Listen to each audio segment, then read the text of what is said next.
my take is if I'm Seattle, my thing is Seattle's going to play kind of cautiously, thinking we got the deeper, better roster. We're at home. How do the Niners, and again, you weren't in this position a lot, they're not as deep as Seattle, and they're on the road, and they come out of a physically exhausting game against Philadelphia.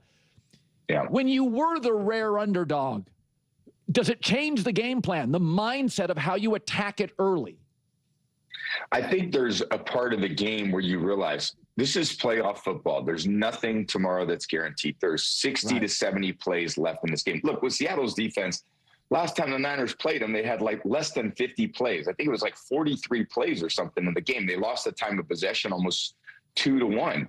So it's really interesting to see this game because how challenging it's going to be for these 49ers to go in there as the underdog, coming off last week's game, and then still having to emotionally get up for an environment that is really hostile to the opposing team. The Niners can do it. They've been there before. They've played the Seahawks a lot. It's not like there's going to be some intimidation. It's just, do they have enough firepower? Do they have enough? Can they just find a way through complementary football, through what they've done defensively? I thought defensively last week, they were just awesome. They play so hard. They have such a great play style, the Niners defense. If they can play that way again and bide enough time, the 49ers have shown a little magic late in the season that they can figure out how to come back and win a lot of these games, even if it's really close.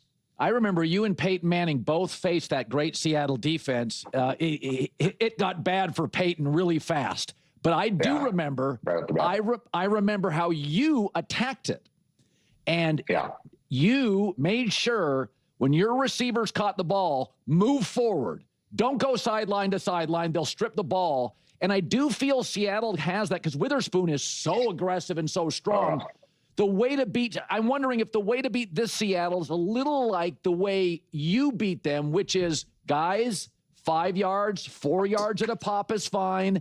Don't try to get, I mean, I think this Seattle defense looks a little like the one you face, which is hyper aggressive, seeking turnovers, super fast. Do you see any similarities? They close space as well as any defense in the league. As soon as the ball's caught, boom, there's guys on him. There's linebackers hitting you. Ernest Jones been phenomenal. Reek Woolen's got tremendous speed. He covers up so much ground. Witherspoon's phenomenal. Eamon Worry, the rookie, is insane. They've got this kind of swarming defense. Wherever the ball goes, it's like there's these like Scud missiles that are just flying in to hit the ball carrier. It's a fascinating defense. And then they got one of the most underrated defensive lines in the league. I think the interior defensive line is phenomenal. They've got 4 edge guys they rotate in that are all kind of unique. They have different traits. They really challenge the tackles. There's a reason why they're the top scoring defense in the league. They just have really suffocated these offenses by taking the space and just making the field feel like it's so much smaller. Absolutely. This is precisely why, when I discussed this point earlier regarding the observation about Brock Purdy's completion percentage and similar metrics against the Seattle Seahawks, noting how impressively high it was, my contention remains that such statistics are largely irrelevant to the Seahawks' defensive philosophy. They willingly concede those completions because their scheme is designed to immediately constrict the available space after the catch. They are content to allow short receptions, but they are utterly committed to preventing any significant yards after the catch. That is the cornerstone of their defensive identity. We witnessed this strategy executed to perfection in their previous matchup. The message is, take all the checkdowns and underneath routes you desire. We will close the space and tackle you instantly. When analysts like Colin suggest, don't try to go side to side, just attack forward, the reality is there is seldom any clear avenue to advance forward. This presents the central challenge for Kyle Shanahan, devising a method to get his playmakers the ball in genuine space where they can reliably gain those critical 3, 4, or 5 yards. If they can consistently secure 3 yards, that is acceptable. It is superior to nothing. However, in the last encounter, those minimal gains were extraordinarily difficult to find. Consequently, it is challenging to envision how this 49ers offense can achieve equal or greater success against the Seattle defense compared to their performance against Philadelphia. This is especially true with Seattle fully aware that a key weapon like Deebo Samuel will be absent. Therefore, a substantial burden also shifts to the 49ers defensive unit. Can they generate disruption against Sam Darnold? Is there a schematic wrinkle or disguised coverage that can fool him into critical mistakes? Can they force turnovers?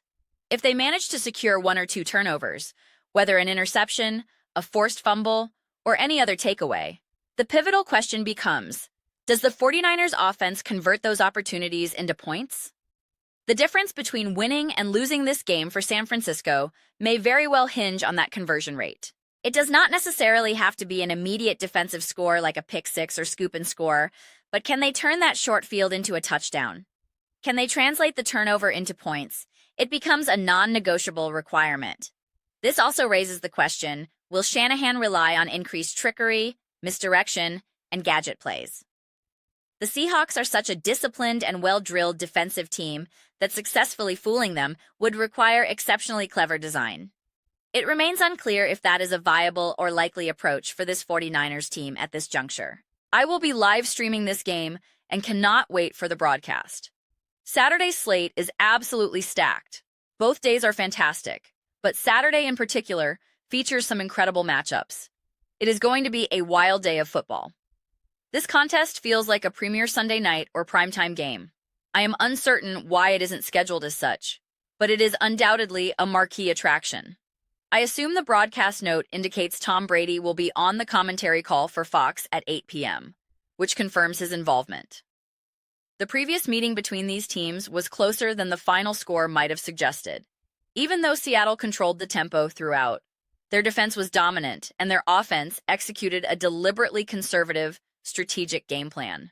They understood the flow of the game and did not feel compelled to take unnecessary risks or run up the score. Had a bounce or two gone the 49ers' way, the scoreboard would have reflected a much tighter contest. Would Seattle have responded by opening up their offense more? Potentially. Many observers anticipated the Seahawks might light up the 49ers, especially following San Francisco's high-scoring affair with the Bears the previous week. That offensive explosion did not materialize against Seattle by design. The Seahawks' attitude was clearly, our defense has this under control. We don't need to force anything or pile on points gratuitously. This context makes it fascinating to consider if the 49ers can find a way to force turnovers or execute a perfectly scripted opening drive. Even one methodical scoring drive to start the game would carry immense psychological weight, applying immediate pressure on the Seahawks offense to operate outside its preferred conservative comfort zone. Forcing an opponent to become aggressive when they prefer to be methodical is a significant advantage. Virtually all teams prefer to play conservatively with a lead. It is a safe, controlled posture. Seattle would gladly replicate the blueprint from their last victory over the 49ers every single week. Defense dominating, offense managing the game with easy, short throws to move the chains, a steady rushing attack, and converting field goals. It is a low-stress, highly effective formula. I would not be surprised if upon winning the coin toss, the 49ers choose to receive and come out with an aggressive, assertive mindset. We are marching down this field immediately to apply scoreboard pressure. The scenario becomes problematic if the 49ers take the ball and fail to score. A quick 3-and-out or a stalled drive. That would feel like a missed critical opportunity, shifting the pressure squarely onto the 49ers defense right from the outset. Therefore, I will be scrutinizing the early stages of this game with intense focus.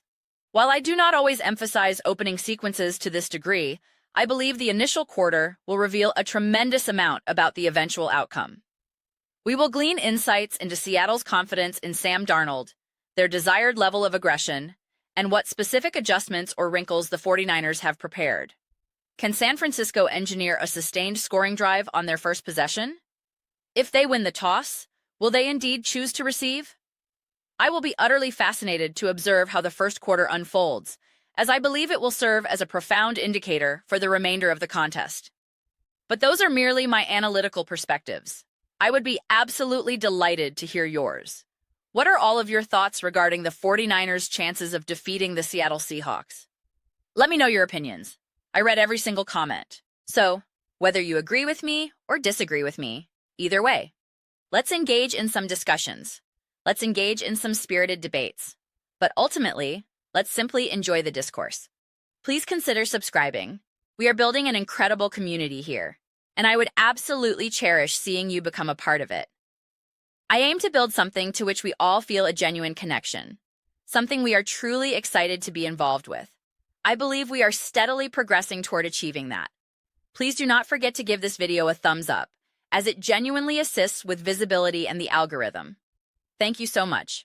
I will see you next time.